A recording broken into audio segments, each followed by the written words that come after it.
Radhe Radhe friends, जय श्री कृष्णा। स्वागत है आप सभी का मेरे चैनल में। आज के इस वीडियो में मैं आपको देवसैनी एकादशी की व्रत कथा सुनाने वाली हूँ। तो कथा सुनने के लिए हम हाथ में थोड़े से तिल या फूल लेंगे। अब हम कथा शुरू करते हैं।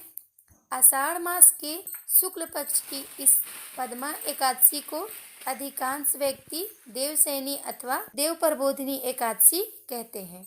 इस दिन से भगवान विष्णु 4 मास के लिए क्षीर सागर में शयन करते हैं। इसी कारण इस एकादशी को हरिशयनी एकादशी कहते हैं।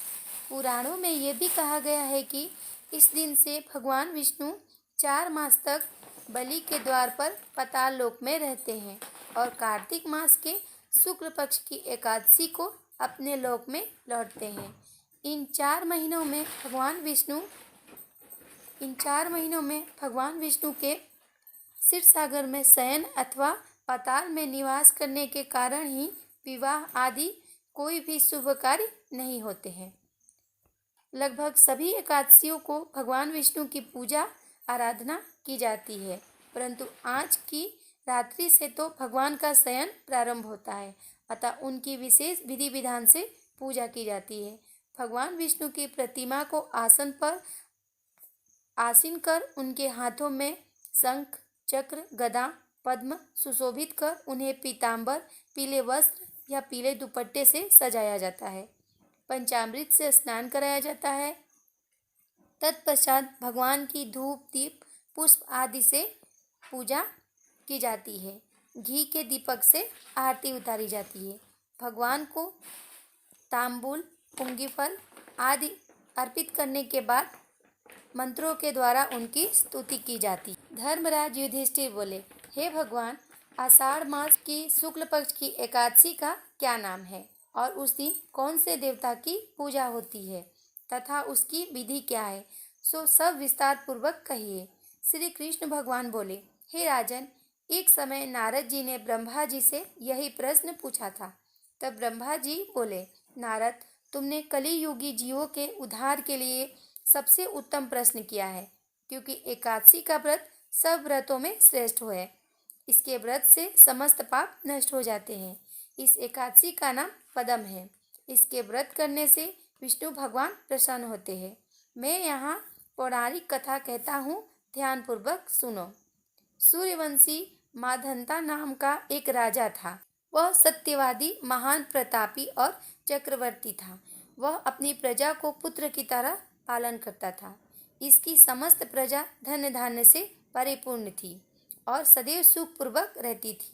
उसके राज्य में कभी अकाल नहीं पड़ता था। एक समय राजा के राज्य में 3 वर्ष तक वर्षा नहीं हुई, जिससे राज्य में अकाल पड़ गया और प्रजा दुखी रहने लगी। राज्य में यज्ञ होना बंद हो गए। एक दिन प्रजा राजा के पास जाकर प्रार्थना करने लगी कि हे राजन, समस्त विश्व की सृष्टि का मुख्य कारण वर्षा है। इसी वर्षा के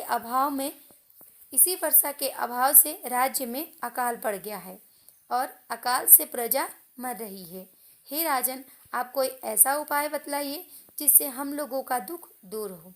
इस पर राजा माधंता बोला कि आप लोग ठीक कह रहे हैं। वर्षा के न होने से आप लोग बहुत दुखी हैं।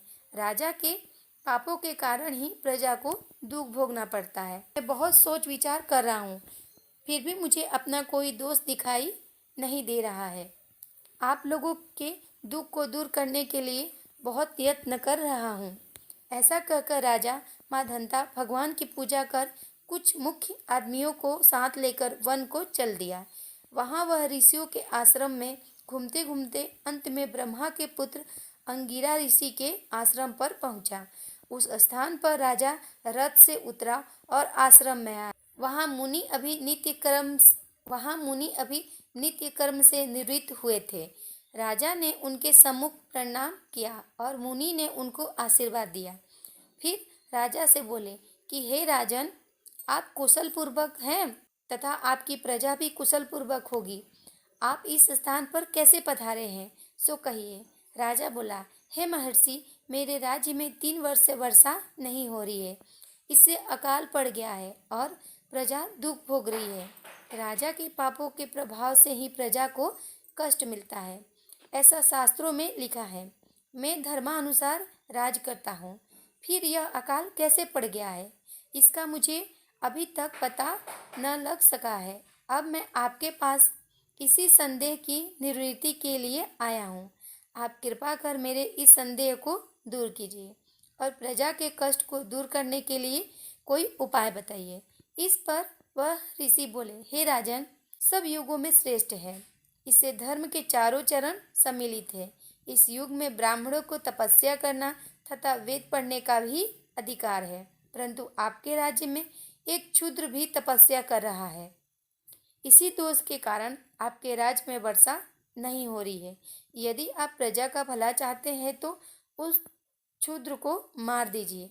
इस पर राजा बोले, हे मुनीश्वर, मैं उस निरपराध तपस्या करने वाले क्षुद्र को नहीं मार सकता। आप इस दोष से छूटने का कोई अन्य उपाय बताइए। तब ऋषि बोले, हे राजन, यदि तुम ऐसा नहीं चाहते हो तो आषाढ़ मास के शुक्ल पक्ष की पद्मा नाम की एकादशी का विधि पूर्वक व्रत करो। इस व्रत के प्रभाव से तुम्हारे राज्य में वर्षा होगी और प्रजा सुख पाएगी, क्योंकि इस एकादशी का व्रत सब सिद्धियों को देने वाला है और उपद्रवों को शांत करने वाला है। मुनि के इस वचनों को सुनकर राजा अपने नगर को वापस आया और विधि पूर्वक पद्मा एकादशी का व्रत किया। उस एकादशी के प्रभाव से राज्य में वर्षा हुई और मनुष्य को सुख पहुंचा। इस एकादशी को देवसैनी एकादशी भी कहते हैं।